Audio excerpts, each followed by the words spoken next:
Bien, chers frères et sœurs en Christ, nous vous saluons encore une fois dans le nom de Jésus-Christ. C'est votre frère Moïse Joa Malou qui vous parle depuis les studios de la télévision Le Peuple d'abord. Nous vous bénissons ce soir et prions que la paix de Dieu puisse être avec vous dans vos maisons. Nous sommes encore une fois heureux ce soir de revenir et de parler de Christ, de parler de sa parole bénie, qui est une épée tranchante, qui sait partager la moelle et les os, et qui sait discerner même le pensée caché des cœurs. Nous savons que la parole, c'est elle qui a créé toutes choses, et lorsqu'elle est proclamée, comme le Seigneur disait, je leur ai envoyé ma parole, la parole les a guéris. Lorsqu'elle entre dans vos maisons ce soir, par la voie de la prédication, elle vous apporte la foi qui vous amènera aux solutions dont vous avez besoin. Parce que la parole, c'est elle. La Bible le dit dans Hébreux chapitre 1, le Christ soutient toutes choses par sa parole toute puissante. Il soutiendra aussi votre vie par l'écoute de cette parole. Nous sommes en train de parler de l'Antichrist. La raison pour laquelle nous parlons de l'Antichrist, ce n'est pas dans l'objectif d'attaquer la foi de n'importe qui, ce n'est pas d'une manière intentionnelle visée, nous voulons viser quelqu'un, non, mais nous voulons proclamer la vérité. Comme l'apôtre Paul disait, en proclamant la vérité, nous nous rendons recommandables à toute conscience d'homme. Nous avons le devoir devant le Seigneur d'annoncer la vérité et que tout homme sur la terre puisse au moins entendre ce que le Seigneur a dit. Ce qui est la vérité de la parole et que tout homme puisse prendre sa décision de manière très libérale. Parce que le Seigneur a donné à chaque personne le libre choix. Ainsi, chacun doit premièrement connaître qu'est-ce que la vérité et qu'il puisse se décider. Pour ce soir, je me suis résolu vraiment à ne pas parler comme je parle d'habitude. Certains frères m'ont dit parfois vous êtes trop rapide, oui, mais je me suis résolu d'y aller lentement parce que maintenant il ne s'agit pas de l'évangélisation, mais nous voulons prendre l'écriture à fond, étudier l'écriture à fond pour essayer de démasquer l'un des personnages les plus fantastiques, l'un des personnages les plus fameux des Écritures. Nous parlons bien entendu de l'Antichrist, qui est quelqu'un dont toute la Bible, pendant tous les cours de l'histoire de l'Église, les gens ont essayé de comprendre, mais qui est cet homme qui est l'Antichrist? J'ai lisé en préparant cette prédication, j'ai pu considérer les prédications de beaucoup d'hommes de Dieu qui ont dit tellement de choses merveilleuses sur le personnage de l'Antichrist. J'ai lu beaucoup de grands théologiens protestants, catholiques et tout ça. J'ai vu que chacun de ces grands hommes avait une certaine idée sur ce qui concerne cet Antichrist. Mais nous pouvons au moins rendre gloire à Dieu parce qu'il est fidèle, comme il promettait dans sa parole. Dans le livre de Zacharie au chapitre 14, il promettait que au temps du soir, la lumière apparaîtra. Et lorsque la lumière devrait apparaître, c'était uniquement dans l'objectif à ce que nous puissions identifier très bien l'Antichrist. Et cela devient important parce que l'église que Dieu attend au temps de la fin, ça doit être une église pure, sans tache ni ride. Ainsi, pour arriver à cette pureté, c'est devenu très important que l'œuvre de l'Antichrist puisse être très bien identifiée, afin que l'épouse puisse être gardée de l'erreur. Que Dieu soit béni parce qu'au temps de la fin, il a fait lever la lumière du soir. Il nous a envoyé la parole, il nous a envoyé la vérité, et grâce à cette vérité, au-delà des spéculations des hommes, au-delà des spéculations des théologiens, maintenant l'œuvre de l'Antichrist et de son maître,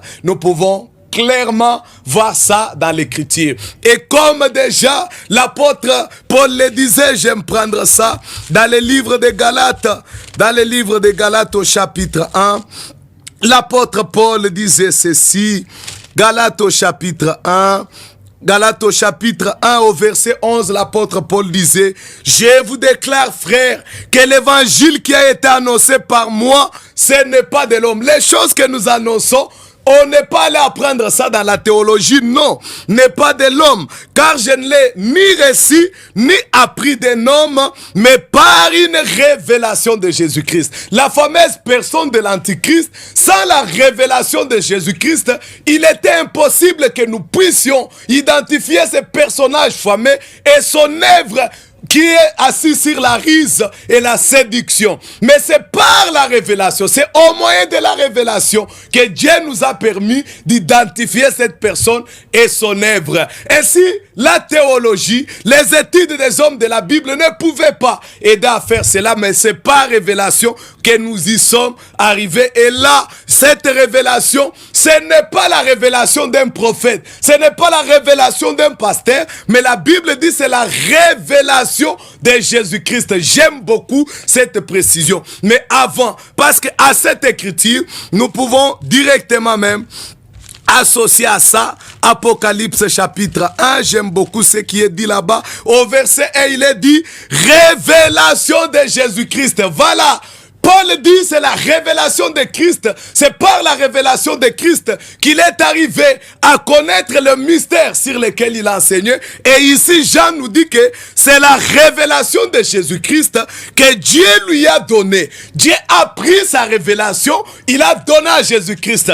Dans les termes plus propres, Dieu s'est révélé en Jésus-Christ et voilà la procédure de Dieu. La révélation de Jésus-Christ que Dieu lui a donné pour faire quoi? Pour montrer à ses serviteurs les choses qui doivent arriver bientôt. Lorsque Dieu a une révélation, comment Dieu procède pour nous faire parvenir la révélation? Il les révèle à ses serviteurs, les prophètes. Et ça, c'est encore une fois les témoignages des Écritures dans Amos chapitre 3. J'aime beaucoup. Je veux que tu prennes ta Bible chez toi. Tu puisses suivre avec moi cela. Amos chapitre 3, ici au verset 7, nous pouvons lire ceci. Amos, excusez-moi d'y arriver. Amos au chapitre 3, voici ce que nous lisons. Au verset 7, il est écrit, car le Seigneur l'Éternel ne fait rien sans avoir révélé son secret à ses serviteurs, les prophètes.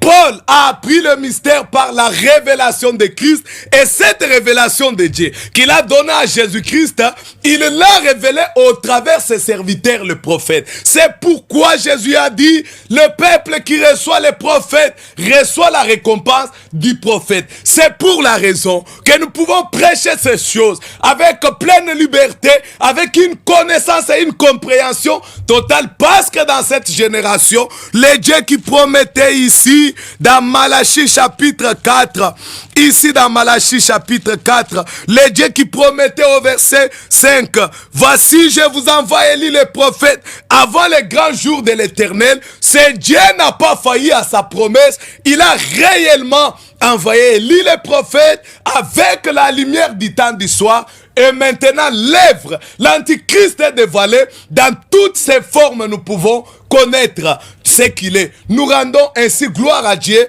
pour ce qu'il a fait. Mais pas seulement pour ça. Parce que le même qui a donné cette promesse, il promettait encore ici, je vais le prendre bien, dans Matthieu chapitre 24, le même Dieu venait et promettait ici au verset 45, il dit, quel est donc ce serviteur fidèle et prudent que son maître a établi sur ces gens pour leur donner la nourriture au temps convenable. Au ministère d'Élie de Malachie 4, le Seigneur y a attaché le ministère d'enseignement par le moyen duquel nous avons la compréhension totale des Écritures et nous rendons gloire à Dieu. C'est pourquoi nous pouvons parler de ces choses dans la pleine liberté. L'Antichrist. Lorsqu'il est question de l'Antichrist, nous nous rendons directement compte qu'il y a d'abord Christ et c'est lui qui est son adversaire. Donc nous nous retrouvons directement en face de deux personnes. Il y a Christ qui est le oint de Dieu et il y a l'Antichrist. Cet homme, il est l'adversaire de Dieu. Et dès ce moment-là, parce qu'il s'agit de Christ et de l'Antichrist, nous sommes en présence de deux personnages différents. Et ces deux personnages, ils sont tous phénoménaux. Christ lui-même, c'est un mystère. C'est le mystère de mystères. Et il faut la révélation. Les gens sont allés dans dans la théologie. Les gens sont allés dans des conciles pour essayer de comprendre qui est Christ. Ils ne sont jamais arrivés à comprendre qui il était. Pourquoi? Il fallait la révélation. Comme c'est important qu'on ait la révélation pour connaître qui était Christ, ça devenait aussi important qu'il y ait la révélation pour connaître qui est l'Antichrist. Et dès ce moment-là, nous nous retrouvons devant des mystères. Le mystère de Christ, que la Bible appelle le mystère de la piété, et le mystère de l'iniquité, qui est le dévoilement de l'Antichrist ou de l'ennemi de Christ. Nous prenons. Premièrement, en commençant, je ne vais pas longtemps m'attarder sur le ministère de Christ, mais disons quelque chose avant de nous focaliser principalement sur l'Antichrist, le mystère de l'Antichrist ou le mystère de l'iniquité. Pour parler de Christ en tant que mystère, nous pouvons premièrement prendre le témoignage des Écritures dans 1 Timothée chapitre 3. 1 Timothée chapitre 3, je voudrais que chacun de nous ait sa Bible chez lui, que tu fasses comme des Béréens. Si tu as comme impression que quelque chose que j'ai dit n'est pas dans la Bible, je suis disposé à ce qu'on en parle sur base des Écritures. 1 Timothée chapitre 3, 1 Timothée au chapitre 3, au verset 16, nous pouvons lire ce témoignage ici. Et sans contredire, le mystère de la piété est grand. Dieu a été manifesté en chair. Voilà le mystère de la piété. Dieu a été manifesté en chair, justifié par l'Esprit, vu des anges, prêché aux nations, crie dans le monde entier et élevé dans la gloire. Voilà le mystère de la piété. C'est la condescendance de Dieu. C'est l'incarnation de Dieu dans une chair humaine. Lorsque Jésus marchait, ce n'était pas quelqu'un d'autre de différent de Dieu. C'était le Dieu du ciel lui-même qui s'est manifesté dans la chair. C'est pourquoi lorsque je lisais Révélation au chapitre 1, j'étais en train de paraphraser ceci par ces phrases. Dieu qui s'est révélé en Christ et qui a porté ce témoignage à ses serviteurs les prophètes. Le mystère de la piété, c'était Dieu qui devenait un homme afin de nous apporter le salut. Et l'apôtre dit, il n'y a pas de doute là-dessus parce que Dieu était venu à nous. Et j'aime encore là-dessus les prochains témoignages. Et nous pouvons prendre les prochains témoignages lorsque l'apôtre Paul en parle encore dans Hébreux chapitre 1 au verset 2. Il dit, Dieu dans ces derniers temps nous a parlé par le Fils. Il l'a établi héritier de toutes choses. Par lui aussi, il a créé l'univers. Le verset 3, il dit, le Fils est le reflet de sa gloire et l'empreinte de sa personne. Et il soutient toutes choses par sa parole. Jésus, le Fils de Dieu, il était lui-même le Dieu tout-puissant manifesté dans la chair. Et c'était le mystère de la piété. Jésus était l'aboutissement. Parce que Christ, c'est l'aboutissement du mystère de la piété. En tant que mystère, tout a commencé dans les Genèse. Le mystère a continué de se dévoiler. Lorsque Abraham était là, c'était le mystère de la piété en train de se dévoiler. Lorsque David était là, c'était le mystère de la piété en train de se dévoiler. C'est pourquoi lorsque David parlait dans Psaume 22, il parlait de Christ. Mais c'est comme si David parlait de lui-même. Il dit, mon Dieu, pourquoi m'as-tu abandonné? Ce n'était pas David,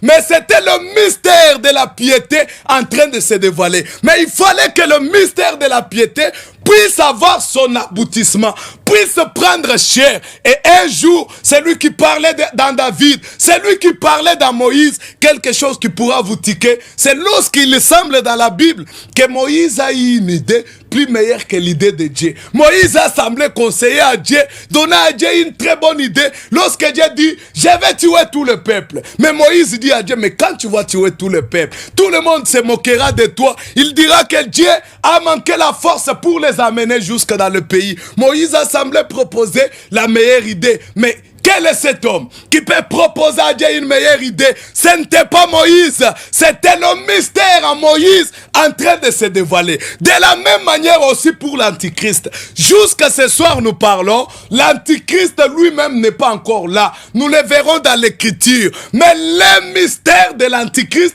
est en train de se dévoiler. Il se dévoile dans qui? Dans les faux prophètes. Les faux prophètes est là. Mais l'Antichrist, c'est l'aboutissement final. Il viendra un temps où celui que nous appelons le mystère de la piété se tiendra parmi les hommes. La Bible dit le Fils est le reflet de la gloire de Dieu. Celui qui a vu Jésus n'a pas vu quelqu'un d'autre. C'est ici que la doctrine de la Trinité, des trois personnes en Dieu, c'est le mystère de l'iniquité. Dieu n'est pas en trois personnes. Parce que là où il y a trois personnes, il y a trois dieux. Il n'y a qu'un seul Dieu. Écoute, ô Israël, le Seigneur ton Dieu est unique. Il n'y a qu'un seul Dieu qui était le Père dans les cieux. C'est lui qui s'est manifesté dans son Fils Jésus-Christ. Le Fils est le reflet de sa gloire. Nous pouvons d'abord entrer dans Colossiens chapitre 1. Nous pouvons commencer par Colossiens au chapitre 1. Au verset 15, il est dit: le Fils est l'image de Dieu invisible, le premier-né de toute la création. Vous pouvez lire jusqu'à la fin. Jésus révélait une personne, Jésus révélait Dieu au monde. C'est pourquoi dans Jean chapitre 14, Philippe lui dit: montre-nous le Père et cela nous suffit. Jésus dit à Philippe: depuis tout ce temps que je suis avec toi, tu ne me connais pas. Jésus était l'aboutissement du mystère de la piété. Ça veut dire quoi? Tout ce qui est comme caractère en Dieu se retrouve en Christ. J'ai dit ceci, c'est là pour que vous puissiez retenir que tout ce qui est comme caractère dans Satan, cela aussi se retrouve dans l'Antichrist. Christ était l'empreinte de la personne de Dieu. La sainteté, l'humilité, la bonté, l'amour, le pardon, tout ce qui était en Dieu a été manifesté en Christ. Et l'apôtre Jean aussi écrit dans 1 Jean au chapitre 1, j'aime prendre son témoignage. Dans 1 Jean au chapitre 1, il rend ce témoignage. Ce qui était dès le commencement, ce que nous avons entendu, ce que nous avons vu de nos yeux, ce que nous avons contemplé et que nos mains ont touché, concernant la parole de la vie. Et la vie a été manifestée. Le mystère de la piété a été manifesté dans un homme. Et la vie a été manifestée. Et nous l'avons vu. Et nous lui rendons témoignage. Et nous annonçons la vie éternelle qui était auprès du Père et qui nous a été manifestée. Toute la Bible parle de cet homme ici qui était le Dieu tout-puissant devenu un homme. Dans le livre de Philippiens chapitre 3, d'abord dans Apocalypse chapitre 5, on pose la question: qui est digne? Il s'agissait de l'homme qui était tombé dans le péché, qu'il fallait racheter. Personne n'était digne, mais le Dieu du ciel lui-même, il s'est dépouillé, comme il nous est dit dans Philippiens chapitre 3. Il a pris la forme semblable à un homme. Il est descendu moins qu'un homme afin de nous racheter. Ésaïe encore parle de ça. Beaucoup d'écritures parlent de ce ministère, des mystères qui était Christ. Et Christ était loin de Dieu. Il avait l'onction de Dieu. Nous pouvons encore prendre les témoignages dans Psaume chapitre 2. Nous pouvons prendre rapidement les témoignages dans Psaume chapitre 2. Montant. Psaume chapitre 2. Nous pouvons trouver cette parole dans le livre de Psaume chapitre 2. Au verset 6, il est dit: c'est moi qui ai oué mon roi sur Sion, ma montagne sainte. Christ n'a pas reçu l'onction de n'importe qui. Il a reçu l'onction de Dieu lui-même. Et Dieu confirme que c'est lui qui a oué son Christ. Et dans Psaume chapitre 45, encore une fois, au verset 8, nous lisons ceci: tu aimes la justice et tu aimes la méchanceté. C'est pourquoi, oh Dieu, ton Dieu t'a oint d'une huile de joie par privilège au-dessus de tes collègues. Jésus a reçu une onction supérieure, la plénitude de l'onction. Et ça encore, en rentrant dans Colossiens chapitre 2, nous pouvons trouver cette parole dans le livre de Colossiens au chapitre 2.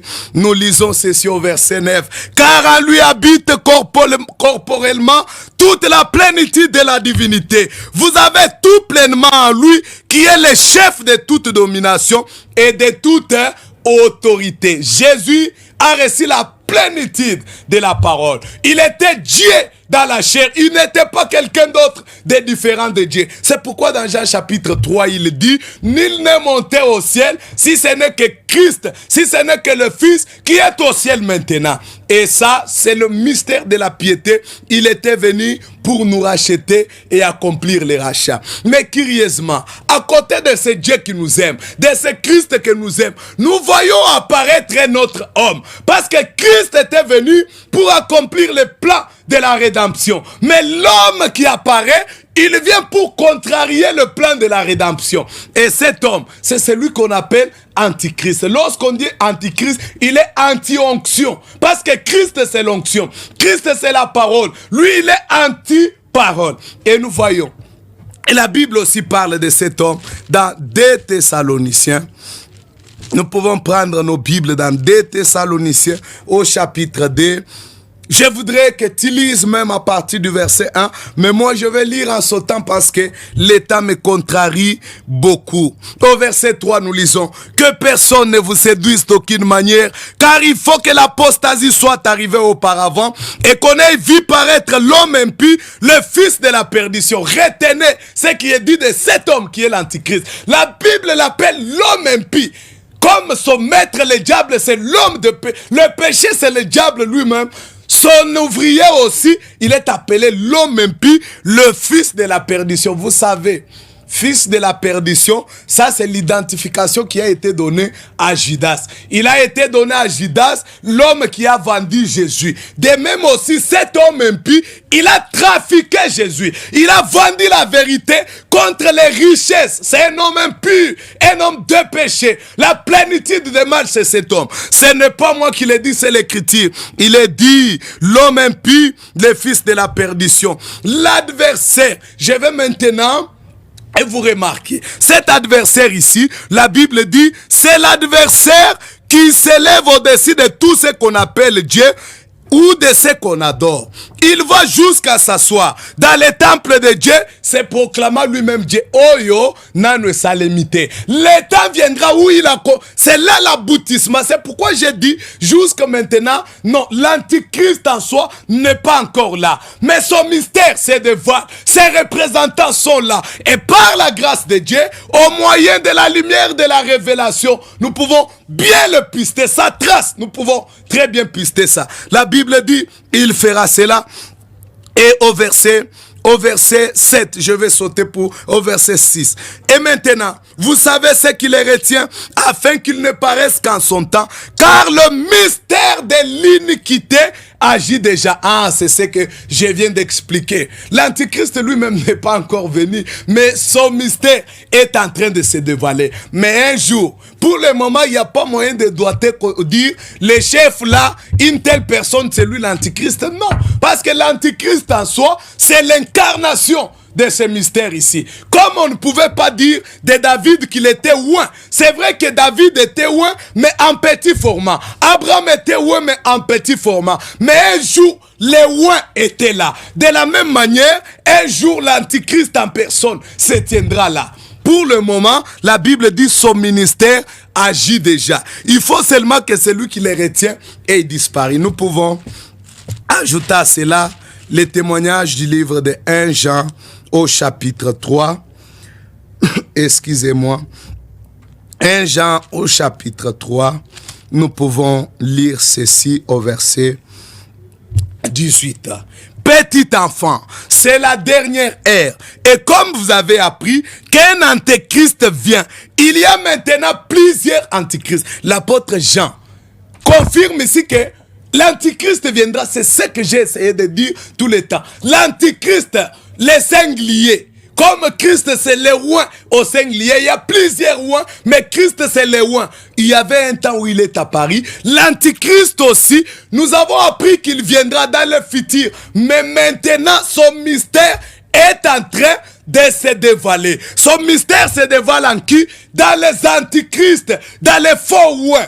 Ah, c'est là. Nous allons en parler avant de continuer avec le thème plus loin. L'apôtre Jean confirme aussi ce mystère. Son mystère qui est en train de se dévoiler. Mais maintenant, commençons par l'origine des choses. Nous allons rentrer dans le livre de Genèse parce que la semence de toutes choses. Si tu veux connaître quelque chose, commencez par le livre de Genèse parce que c'est là où tu vas trouver les grains, la graine de toutes choses, la semence. Et selon la loi de Dieu, la semence se reproduit d'après son espèce. Nous verrons la semence de Christ, là dans le livre de Genèse, qui a produit Christ, l'amour, la bonté. Et nous verrons la semence de l'Antichrist depuis les Genèse qui s'est développée et qui donne ce que nous voyons actuellement. Christ, l'Antichrist, c'est des personnes fameuses. Lorsque nous prenons, premièrement, le livre d'Ézéchiel, au verset 28, nous voyons quelque chose de très particulier. Ézéchiel nous parle de quelqu'un. J'aurais voulu que dans vos maisons, vous puissiez voir ça dans tous les détails. Parce que tout ce qu'Ézéchiel parle ici, il révèle un homme qui était auprès de Dieu. C'était un ange très glorieux. Lorsque vous lisez d'abord au verset, moi je saute tout, lisez à la maison, étudiez ça chez vous. Mais pour sauter, il est d'abord dit, je vais commencer comme au verset 11, il est dit, fils de l'homme, prononce une complainte contre, la parole de l'Éternel me fait adresser en ces mots, prononce une complainte contre les rois de Tyr, tu lui diras, ainsi parle le Seigneur l'Éternel, tu mettais les soins à la perfection, tu étais plein de sagesse, parfait en beauté, tu étais en Éden, le jardin de Dieu, tu étais couvert de toute espèce de pierres, on cite toutes les pierres dont cet homme était revêtu. Au verset 14, il nous est dit, tu étais un chérubin protecteur, aux ailes déployées, je t'avais placé et tu étais sur la sainte montagne de Dieu, tu marchais aux pierres intercellantes, tu as été intègre dans toutes tes voies, depuis le jour où tu fus créé, jusqu'à celui où l'iniquité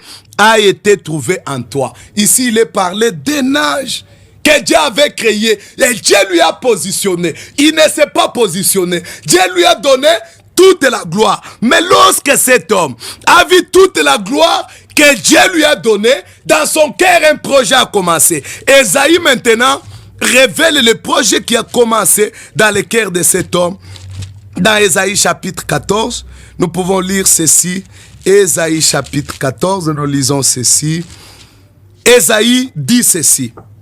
Il révèle l'intention qui était dans le cœur au verset 12. Te voilà tombé du ciel, astre brillant, fils de l'héros, tu as abattu à terre, toi le vainqueur des nations. Tu disais en ton cœur, je monterai au ciel. Ah, cet homme a commencé maintenant, au lieu de dépendre de la parole, il a commencé à avoir des pensées en lui-même. Il disait quoi? Je monterai au ciel, je lèverai mon trône au-dessus des étoiles de Dieu, je m'assierai sur la montagne de l'assemblée, je monterai sur les sommets des nuées, je serai semblable au Très-Haut. Lorsqu'il a vu les capacités que Dieu lui a données, cet homme a commencé à avoir des pensées différentes des pensées de Dieu. Il a commencé à remarquer que dans la nature de cet homme, il est assoiffé du pouvoir. Il veut régner. Il ne veut pas que ce soit Dieu qui règne. Il veut aussi régner. Il veut même renverser Dieu. C'est là. Tout ce qui est dans l'homme dont il est parlé ici se retrouve dans son serviteur. Et son mystère qui se dévoile maintenant, tous ces traits se manifestent en lui. C'est un assoiffé du pouvoir. Il aime le pouvoir, il aime les gloires, il adore les gloires, il adore les acclamations, il traîne les foules derrière lui. La Bible dit même dans Apocalypse que les habitants du monde entier seront derrière cet homme. Les gens l'aduléreront, les gens le glorifieront, mais ne sauront pas que c'est un séducteur qui le conduit dans la séduction. La Bible dit, cet homme, lorsqu'il a eu de pensées impures, lorsqu'il a eu l'orgueil, Dieu n'a pas supporté cela. C'est pourquoi la Bible dit, te voilà tomber. La conséquence de l'orgueil. Nous devons avoir, vous mon frère qui m'écoutez, vous ma sœur qui m'écoutez, quelle que soit la beauté que Dieu vous a donnée, restez humble parce que la Bible dit, qu'as-tu que tu n'aies réussi, cher ami prédicateur, quelle que soit la connaissance, quelle que soit la capacité que Dieu vous a donnée, si Dieu vous a fait grâce, il peut aussi faire grâce aux autres. C'est pourquoi nos pensées doivent rester entièrement pures. Et ça, c'est les conseils des Écritures dans les livres de Philippiens. Prenons ça, il y a beaucoup de dire tellement. Mais je veux que nous prenions au moins cette écriture, ces conseils des Écritures, dans Philippiens au chapitre 4, verset 8. Au reste, frères, que tout ce qui est vrai, tout ce qui est honorable, tout ce qui est juste, tout ce qui est pur, tout ce qui est aimable, tout ce qui mérite l'approbation, ce qui est vertueux et digne de louange, soit l'objet de vos pensées. La seule pensée que nous devons avoir doit être uniquement la pensée de Christ.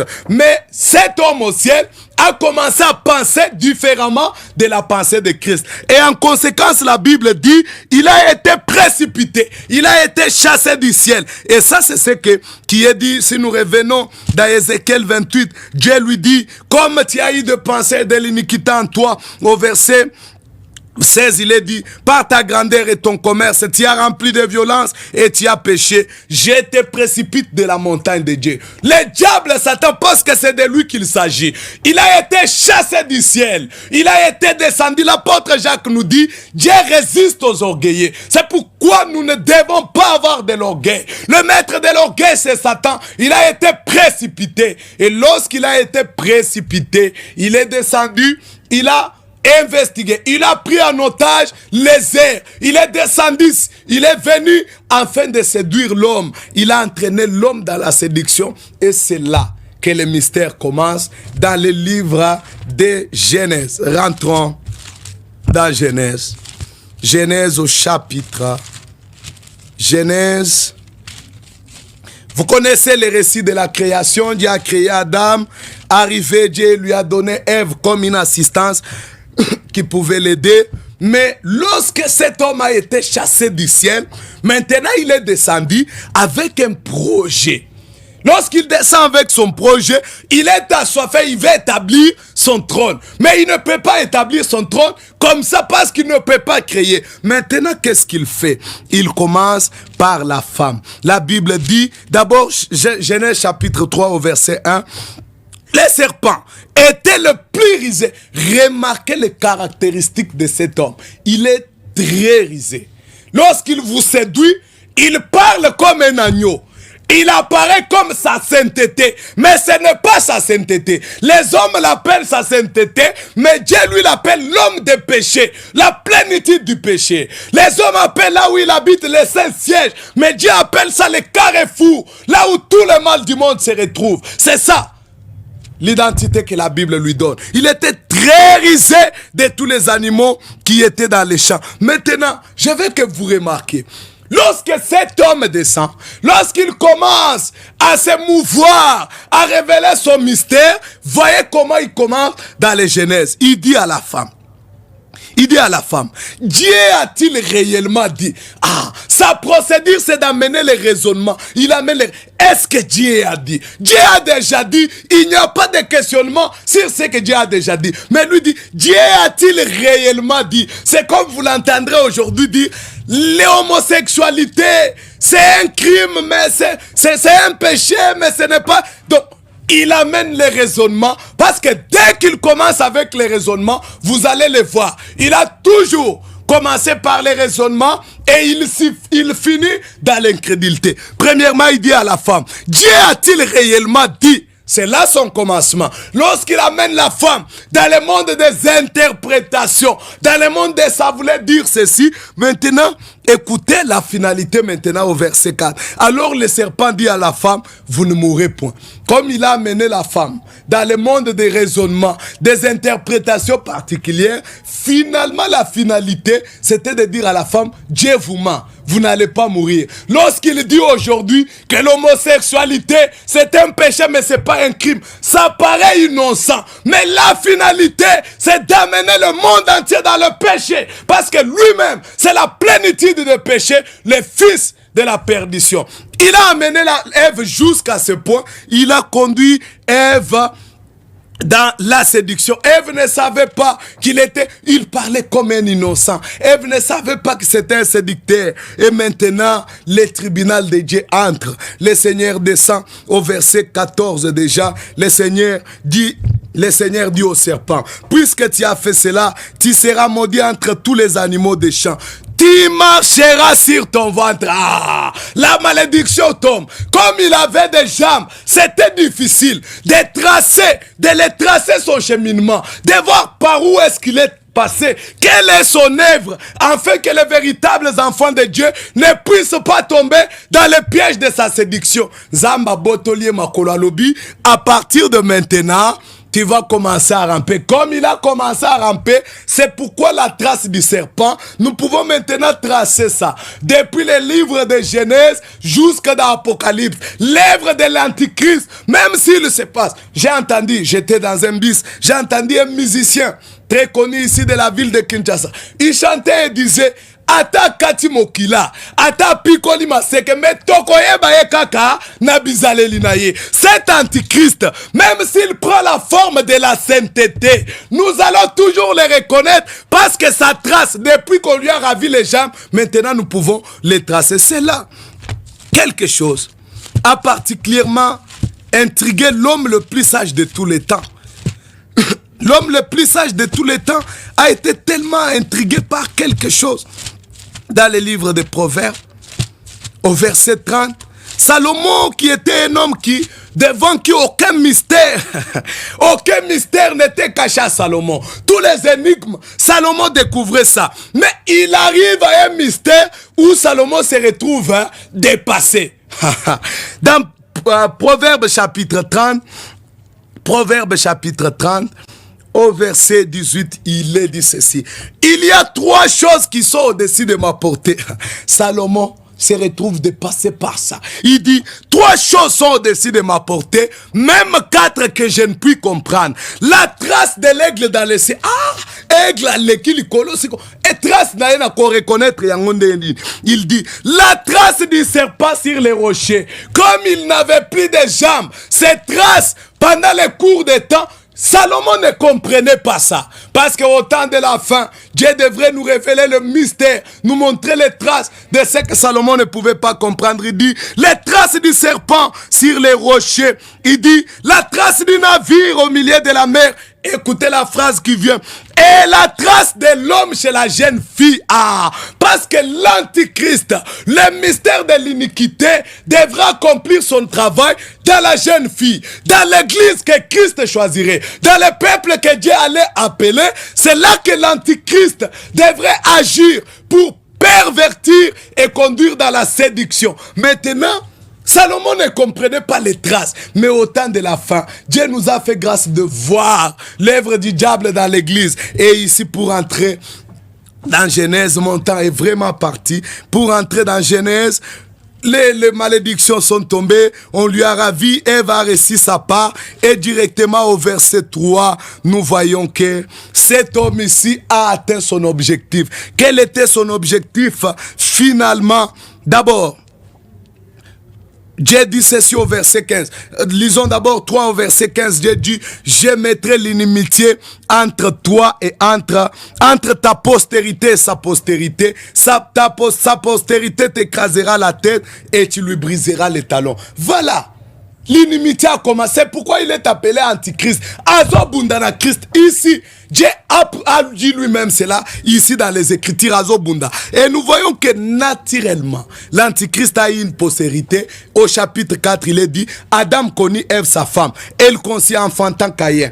Et elle enfanta encore son frère Abel. Caïn, la Bible le témoigne très bien.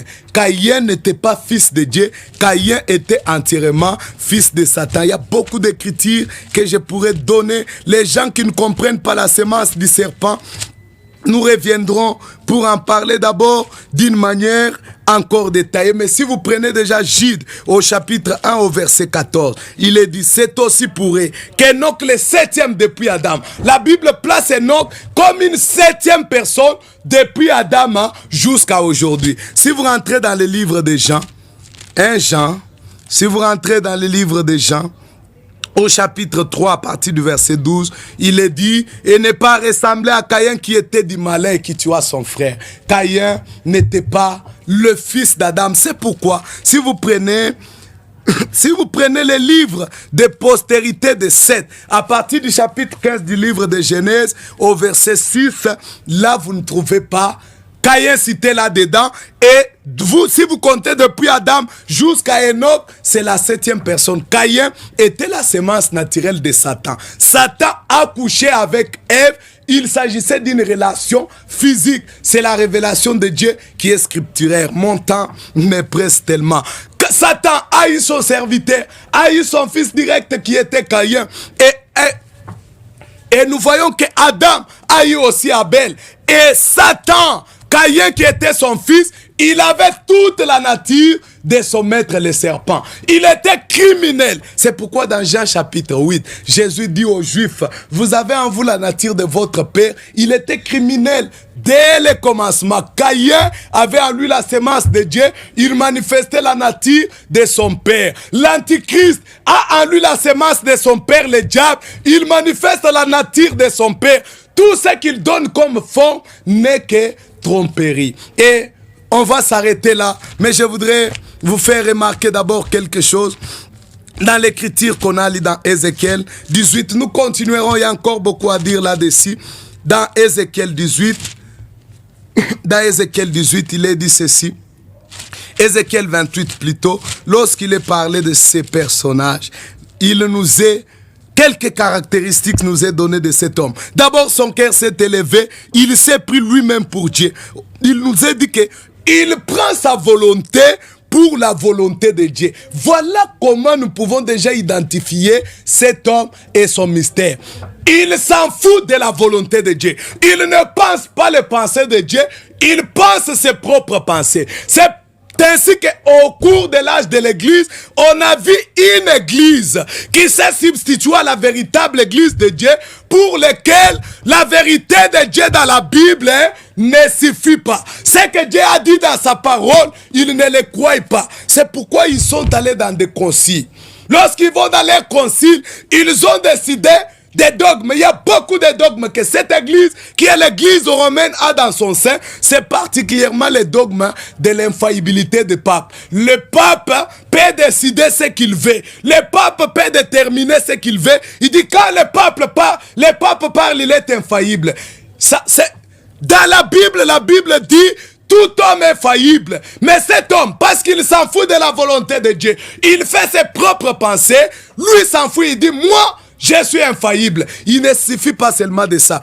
Ils ont introduit un autre dogme. Les dogmes de Marie, l'adoration de Marie. Nous pouvons adorer Marie. Mon temps est parti. La Bible nous apprend ceci. Il n'y a qu'un seul médiateur entre Dieu et les hommes. Cet homme, ce n'est pas Simon Kimbangu. Cet homme, ce n'est pas le pape de Rome. Cet homme, ce n'est pas Marie. Mais cet homme, c'est uniquement Jésus-Christ l'homme. Mais cet homme qui est le représentant du diable, pour lui, il s'en fout. Il prend Marie et la place comme quelqu'un à adorer.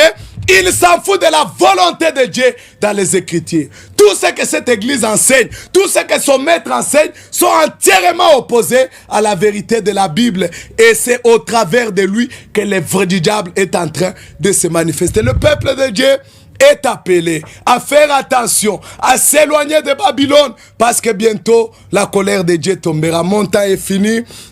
Prochainement, nous allons évoluer avec ce mystère dans toute la Bible pour voir son aboutissement final. C'était le frère Mwenzejoua Malou. Je suis sur Avenue Parc numéro 10, sur Yolo Médical.